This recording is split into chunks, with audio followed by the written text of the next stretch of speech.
Assalamu alaikum. A very good morning to all of you. Welcome to TKS online class. I am Ma'am Simra from TKS Senior Campus. Today's good message is beautiful things don't ask for attention. Okay, before starting the lecture, I will recall the name of the present students. So the present students are Malik Hussain and Misbah Muskan. लगता है link जो है मैंने send नहीं किया हुआ कि बाकी जो है टाइम पे क्लासेस में नहीं आते, बीच बीच में आते हैं, तो बच्चे टॉपिक की किस तरह से समझ आएगी। सिर्फ 2 स्टूडेंट्स जो हैं इस वक्त क्लास में मौजूद हैं। टाइम पर बच्चे आया करें ताकि आपको जो टॉपिक बीच में आप लोग स्किप कर देते हो और फिर जब मैं बीच में लेक्चर दे रही होती हूँ तो आपको किस तरह से समझ आएगी। इतने मुश्किल आप लोगों का वैसे भी टॉपिक्स चल रहे हैं जो आप लोगों के सर के ऊपर से गुजर जाएंगे जब आप लोग ख़ुद पढ़ोगे। तो मेरे समझाने से एटलीस्ट आप क्लास में आएँ, क्लास प्रॉपरली अटेंड करें ताकि आपको जो ये डिफ़िकल्टी वगैरह है, ये जो चीज़ आपको समझ नहीं आती, वो ऑन द स्पॉट आप मुझसे पूछ सको। टाइम पे आया करें और टाइम पर क्लास लिया करें। आपको पता है आपकी क्लास जो है 10 o'clock स्टार्ट होती है, तो 10 o'clock सब जो हैं क्लास में मुझे चाहिए। कल इस तरह से ना हो कि सिर्फ 2 स्टूडेंट्स प्रेजेंट हो और बाकी स्टूडेंट्स का पता ही ना हो। बी सीरियस बच्चे। 7th 8th आप लोग अपनी क्लास को बिल्कुल सीरियस नहीं ले रहे हो। आप लोगों को ये मजाक लग रहा है, लेकिन ये मजाक नहीं है। जैसे ही आपकी स्कूल ओपन होगी आपका एग्ज़ाम होने वाला है, और अगर अभी से आप लोग अपने आप को क्लियर नहीं करोगे, ये टॉपिक्स अभी से आपको क्लियर नहीं होंगे, तो आप लोग एग्ज़ाम किस तरह से देंगे। तो टाइम पर मुनज़्ज़ा, हदीका, मानूर, आप लोगों को क्लास की टाइमिंग का पता है ना कि 10 o'clock क्लास की टाइमिंग है। मुझे कल सब 10 o'clock जो है क्लास की जो टाइमिंग है उसी पर सब मुझे प्रेजेंट चाहिए। अदरवाइज़ आपको बीच बीच में आने की भी फिर ज़रूरत नहीं है। Is that clear? टाइम पर आएँ ताकि जो मैं लेक्चर स्टार्ट कर रही हूँ आप बीच में आ जाते हो, आपको फिर समझ ही नहीं आती, और नेक्स्ट डे वैसे भी मैं क्वेश्चन करूँ तो आप लोगों को तो आंसर आता ही नहीं है, क्योंकि आप लोग पढ़ते ही नहीं हो घर में, ना क्लासेस लेते हो। The present students are Hadiqa, Manoor, Malik Hussain, Misba Muskan and Munazza Hayat. Everybody first of all turn on your video. Everybody turn on your video first. मुझे दोबारा ना कहना पड़े हदीका, मानूर, मलिक हुसैन एंड मुनज़्ज़ा, मुझे दोबारा ना कहना पड़े। मानूर एंड हदीका, लगता है आपको अभी भी मेरी आवाज़ नहीं आई। Everybody turn on your video first. Malik Hussain and Hadiqa, turn on your video first. और बच्चे क्लासेस को जो है ना आप लोग अपनी सीरियस लेना स्टार्ट कर दें। 7 8 को मैं नोट कर रही हूँ, आप लोग का दिल होता है तो आप क्लास लेते हो, दिल नहीं होता तो आप क्लास नहीं लेते हो। बीच में छोड़कर कोई चला जाता है, कोई बीच में आ जाता है, इस तरह तो नहीं होगा ना। आप लोग को फिर किस तरह से समझ आएगी। ऐसे टॉपिक्स हैं बच्चे जो आप ख़ुद भी नहीं पढ़ सकते हो, मेरे समझाने के बगैर आपको उस तरह से समझ नहीं आएगी। तो जो टाइमिंग है आपकी क्लास की, आप उस टाइमिंग पे आएँ ताकि आपको समझ आए कि आपका कौन सा टॉपिक मैं पढ़ा रही हूँ और किस तरह है, उस टॉपिक में क्या क्या बताया हुआ है। ठीक है, क्योंकि जैसे ही आपका स्कूल स्टार्ट होगा आपके एग्ज़ाम होंगे, तो be serious. Manoor and Malik Hussain, turn on your video. Malik Hussain, आपको मैं 2 बार कह चुकी हूँ, उसके बाद मुझे आपको ना कहना पड़े। अपनी वीडियो ऑन करें ताकि मैं आप सबको देखूँ कि आपकी बुक्स आपके सामने। Okay, everybody take out your book in front of you, hold your pencil in your hand. Okay.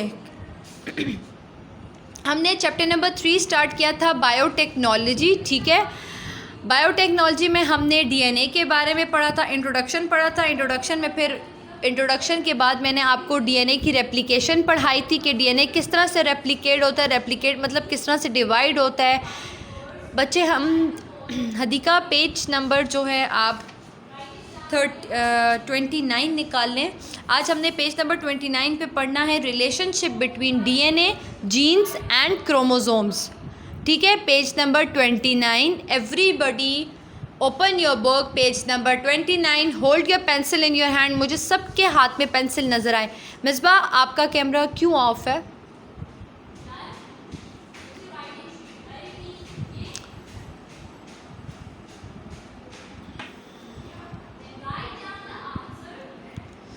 Manur, Malik Hussain, बच्चे मुझे आपकी बुक नज़र नहीं आ रही, इसका मतलब आपने अपना कैमरा जो है वो ऑन नहीं किया हुआ।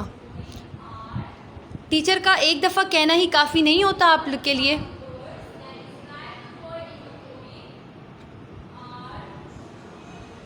Okay, page number 29.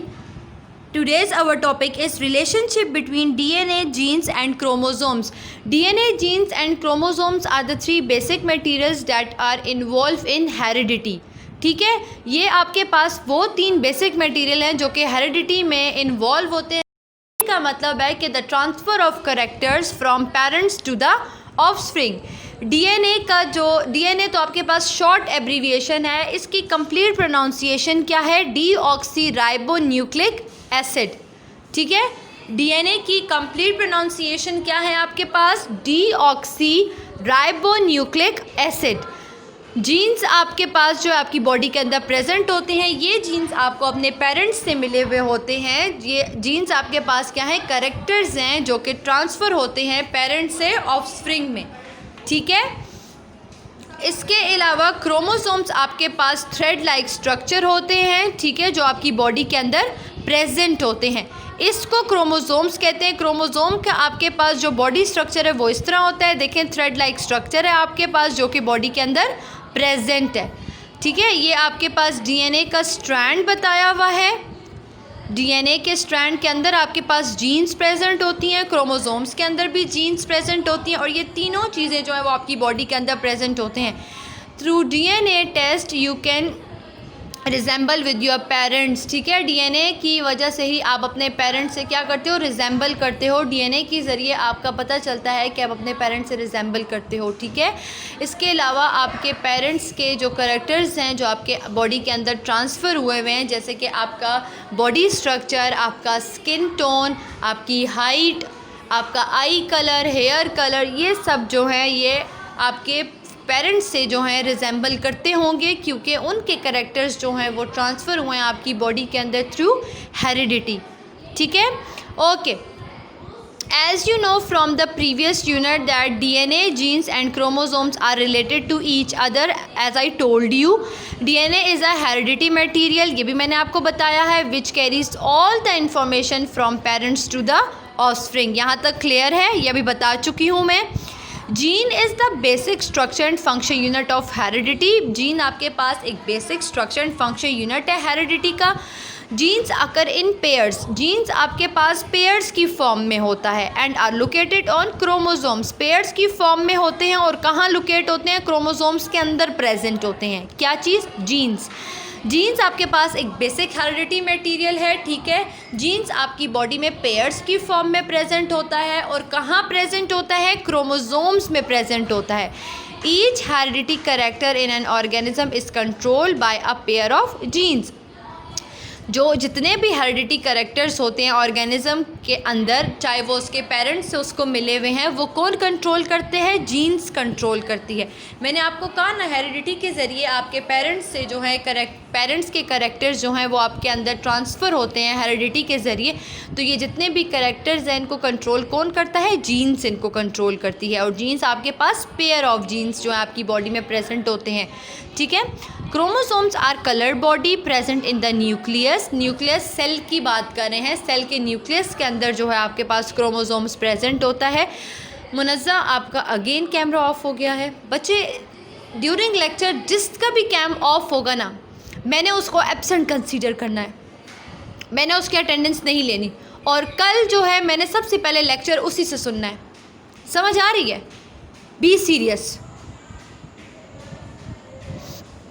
क्रोमोसोम्स आपके पास कलर्ड बॉडीज़ होते हैं जो कि न्यूक्लियस में प्रेजेंट होते हैं। किसके न्यूक्लियस में? सेल के न्यूक्लियस में प्रेजेंट होते हैं। दे आर विजिबल, विजिबल मतलब आप उसको देख सकते हो with your naked eye, microscope के ज़रिए आप उसको देख सकते हो। वो स्मॉल स्ट्रक्चर उसका होता है लेकिन माइक्रोस्कोप में नज़र आता है। थ्रेड लाइक स्ट्रक्चर होता है उसका। ईच क्रोमोसोम्स बंद करते, each chromosomes is made up of DNA coiled many times around a protein called histone।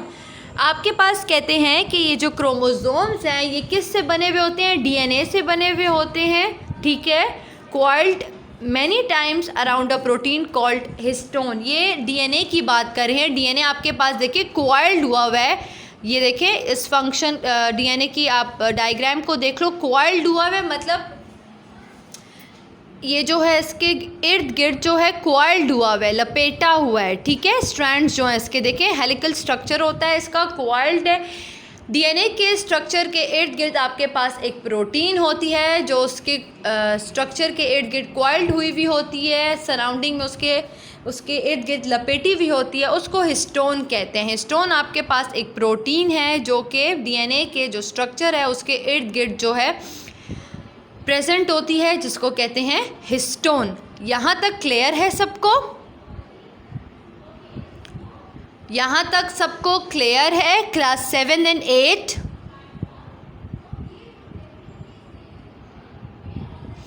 Okay, now comes to the next page, page number 30, bacteria, जिसको आप कहते हो बैक्टीरियम भी कह सकते हो उसको, ठीक है। अब यहाँ पर आपको पूरा ये एक प्रोसेस है जीन्स का, introducing of genes into a bacterium. ये आपके पास बहुत इंपॉर्टेंट टॉपिक है, इसको आप बहुत गौर से सुनना, ठीक है। पेज नंबर 30 पे है आपके पास बैक्टीरिया, सिंगुलर उसको कहते हैं बैक्टीरियम, ठीक है। Okay, page number 30, bacteria are unicellular. Unicellular कौन से ऑर्गेनिज्म होते हैं? Unicellular are the organism that are made up of only one cell, ठीक है। Bacteria are unicellular organism that do not contain a membrane bound nucleus. Bacteria के अंदर nucleus present नहीं होती, आपके पास यूनिसेलुलर ऑर्गेनिज्म है। Each bacterium has a single chromosomes present in the cytoplasm along with an extra chromosomal DNA molecule called plasmid। Bacterium के अंदर ये जो बैक्टीरियम है ये आपके पास क्या है, इसके अंदर सिंगल क्रोमोसोम्स होगा जो कि साइटोप्लाज्म में प्रेजेंट होगा, और इसके अंदर जो है extra chromosomal DNA molecule present होते हैं।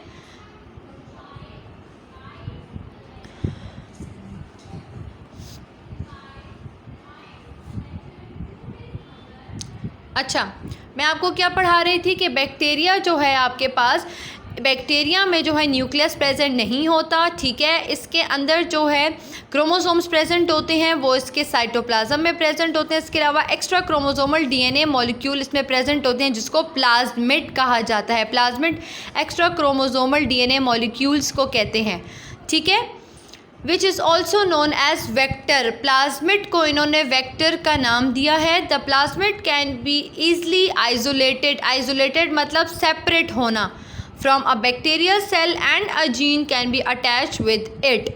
आइसोलेटेड को अंडरलाइन करके आप लिख लो सेपरेट। यहाँ पर कहते हैं कि प्लाज्मिड जो है वो ईजिली सेपरेट हो सकता है बैक्टीरियल सेल से, और जीन्स के साथ उसको अटैच भी किया जा सकता है। Thus the plasmid can carry a foreign gene. Foreign gene दूसरी जीन्स, जो आप कोई भी दूसरी जीन बाहर से लो उसको कहते हैं into a bacterium. In this way plasmid act as a carrier of a foreign gene. यहाँ पर बता रहे हैं कि किस तरह से आप नई जीन्स जो हैं एक बैक्टीरिया सेल के अंदर इंसर्ट कर सकते हो और उसके अंदर जो है किस तरह से फिर वो फंक्शन किस तरह परफॉर्म करेगा। यहाँ पर आप नीचे जब ये पढ़ोगे ना, introducing of genes into bacterium, आप बैक्टीरियम के अंदर एक फॉरेन जीन डालोगे, बाहर से कोई भी एक जीन लेकर इंसर्ट करोगे उसकी बॉडी के अंदर, तो फिर देखते हैं कौन सा फंक्शन उसकी बॉडी के अंदर परफॉर्म होता है और क्या होता है उसकी बॉडी के अंदर। Look at the page number 30. The next is introducing of genes into a bacterium. Genetic engineering is an advanced technique in biotechnology. Genetic engineering एक advanced technique है biotechnology की. The scientists select and isolate the useful genes from one organism and insert into another organism. अब ये function किस तरह से perform होता है? Scientists क्या करते थे कि वो जो है एक जीन ले लेते, किसी भी ऑर्गेनिज्म से जीन कलेक्ट कर लेते थे और उस जीन को जो है दूसरे ऑर्गेनिज्म के अंदर इंसर्ट कर लेते थे, ठीक है। The organism that contains a foreign gene in its cell is called transgenic organism. जिस ऑर्गेनिज्म से वो जीन्स लिया जा रहा है, फॉर एग्जांपल यहाँ पर आपके पास बैक्टीरिया, अगर इससे जीन्स लिया जा रहा है तो इसको इन्होंने क्या कहा है कि ये आपके पास ट्रांसजेनिक ऑर्गेनिज्म है, इसमें से जीन्स जो हैं वो ली जा रही हैं, ठीक है। The inserted genes produces the desired product in genic organism. अब फॉर एग्जांपल एक ऑर्गेनिज्म है, कोई भी दूसरा ऑर्गेनिज्म है, उससे उन्होंने जीन्स ले ली और इसके अंदर इंसर्ट कर ली। ये आपके पास ट्रांसजेनिक ऑर्गेनिज्म है, बैक्टीरिया, ठीक है, बैक्टीरियल सेल जो है आपके पास। कोई भी दूसरा ऑर्गेनिज्म ले लिया, फॉर एग्जांपल ये यूनिसेलुलर ऑर्गेनिज्म, एक दूसरा यूनिसेलुलर ऑर्गेनिज्म है, उसमें से जीन्स लेकर हमने बैक्टीरिया सेल में डाल दिया। इसको क्या कहा हुआ है? इसको ट्रांसजेनिक ऑर्गेनिज्म कहा हुआ है। जो इंसर्टेड जीन्स जो है, जो हमने इसके अंदर डाल दिए, जो प्रोडक्ट हमें इसके अंदर चाहिए, जो डिज़ायर प्रोडक्ट हमें ट्रांसजेनिक ऑर्गेनिज्म के अंदर चाहिए, वो जो है वो जीन्स जो हमने ली हुई है, जो उसके अंदर इंसर्ट की हुई है, वो उसको प्रोड्यूस कर लेगी, ठीक है। अब ये प्रोसेस किस तरह से होता है, पेज नंबर 30 पे सारा प्रोसेस बताया हुआ है। Process of introducing genes into the bacteria. The process of genes introduction into bacterium is as under. First step में क्या करते हैं? First step is the identification and isolation of genes from the donor organism. ये आपके पास जो है acceptor है, दूसरा डोनर ऑर्गेनिज्म है। उस डोनर ऑर्गेनिज्म में से क्या करते हैं? पहले आइडेंटिफाई करते हैं, फिर उस जीन को आइसोलेट करते हैं, सेपरेट करते हैं, उसमें से अंदर से निकालते हैं, ठीक है, सही है। An enzyme called restriction enzyme. अब एक एंजाइम है जिसको उन्होंने नाम दिया हुआ रिस्ट्रिक्शन एंजाइम का, is use to cut the gene from the DNA of donor organism. अब रिस्ट्रिक्शन एंजाइम का क्या फंक्शन है कि वो जो जीन्स जिस डोनर ऑर्गेनिज्म से आप ले रहे हो, वो is use to cut the gene. अब वो जीन्स को जो है कट करेगा डीएनए में से। किसके डीएनए में से? डोनर ऑर्गेनिज्म के डीएनए में से। जिस डोनर ऑर्गेनिज्म में से आप जीन्स को निकाल रहे हो, आइसोलेट कर रहे हो, सेपरेट कर रहे हो, उसको सेपरेट करने के लिए एक एंजाइम को यूज़ करेंगे जो कि रिस्ट्रिक्शन एंजाइम कहलाता है।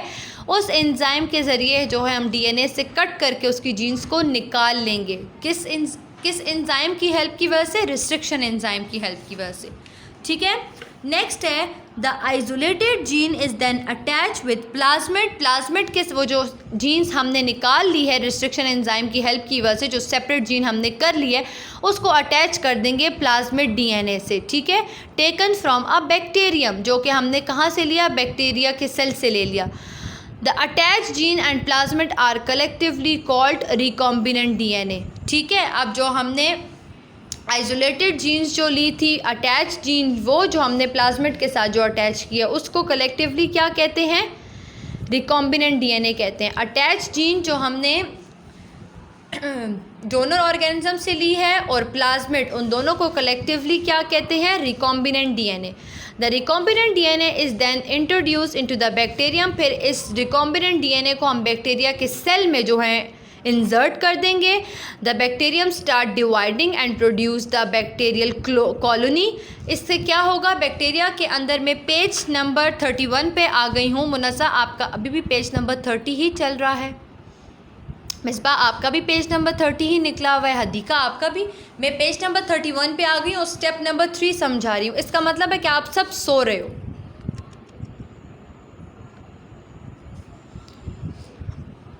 रिकॉम्बिनेंट डीएनए जो हमने ले लिया, उस रिकॉम्बिनेंट डीएनए को हम फिर बैक्टीरिया के सेल के अंदर जो है इंसर्ट कर देंगे। उससे क्या होगा कि बैक्टीरिया सेल में डिवीजन स्टार्ट हो जाएगी और बैक्टीरियल की कॉलोनी बन जाएगी। मतलब बैक्टीरिया और ज़्यादा बैक्टीरियल सेल की डिवीजन स्टार्ट हो जाएगी। Thus the bacteria of the colony contains the desired genes and hence they produce the desired products. इसी तरह बैक्टीरियल कॉलोनी जब बन जाएगी तो उसके अंदर डिज़ायर्ड जीन्स जो हमें चाहिए थी वो भी बनना स्टार्ट हो जाएगी और डिज़ायर्ड प्रोडक्ट जो प्रोटीन हमें चाहिए था वो भी बनना स्टार्ट हो जाएगा। अब यहाँ पर देखो, ये ह्यूमन सेल है, ये बैक्टीरियल सेल है। ह्यूमन सेल के अंदर न्यूक्लियस प्रेजेंट है। मैंने आपको जब पढ़ाया तो बताया कि बैक्टीरियल सेल के अंदर न्यूक्लियस प्रेजेंट नहीं है। ह्यूमन्स के अंदर DNA containing desired genes remove from the cell. यहाँ पर plasmid takes from the bacteria. Plasmid को कट किया with the help of enzyme. Which enzyme? Restriction enzyme जिसको कहा गया है। फिर एंजाइम को इंसर्ट किया गया है प्लाज्मिड के ज़रिए से बैक्टीरियल के अंदर। ये देखें, ये बैक्टीरियल सेल है, इसके अंदर जो है रिकॉम्बिनेंट डीएनए को इंसर्ट कर दिया और फिर बैक्टीरिया ने क्या कर दिया? डिवीजन स्टार्ट कर दिया और बैक्टीरियल कॉलोनी फुल बना दी है। आप इसको घर में जब रीड करोगे पेज नंबर 30 और पेज नंबर 31 को, तो आपको 1 बाय 1 जो स्टेप्स मैंने आपको समझाए हैं वो आपको क्लियरली समझ आ जाएंगे with the help of diagram. आप जब डायग्राम को भी प्रॉपर्ली रीड करोगे ना और स्टेप्स को भी, तो आपको क्लियरली समझ आ जाएगी। ठीक है, this is all about the today's lecture. If you have any question so you can ask. Otherwise कल मैंने आपसे relationship between genes, DNA and chromosomes भी पूछना है, और ये बैक्टीरिया के बारे में भी पूछना है कि किस तरह से बैक्टीरिया के अंदर जीन्स को इंट्रोड्यूस किया गया था, फिर उसको आइसोलेट किस तरह किया है, किस एंजाइम की हेल्प से उसको आइसोलेट किया है, फिर उसको जीन्स को अटैच किया है प्लाज्मिड के साथ, फिर उस प्लाज्मिड और जीन्स को कलेक्टिवली रिकॉम्बिनेंट डीएनए कहा गया है, फिर उस रिकॉम्बिनेंट डीएनए को बैक्टीरियल सेल में इंसर्ट किया है और उसने कॉलोनी बनाना स्टार्ट कर दी, और उसकी रिप्रोडक्शन स्टार्ट हो गई है, बैक्टीरियल सेल की ग्रोथ स्टार्ट हो गई है, उसने कॉलोनी बना ली है. अच्छा, अगर अभी कोई क्वेश्चन करना है तो आप क्वेश्चन कर सकते हो. Otherwise this is all about the today's lecture. If you have any question so you can ask.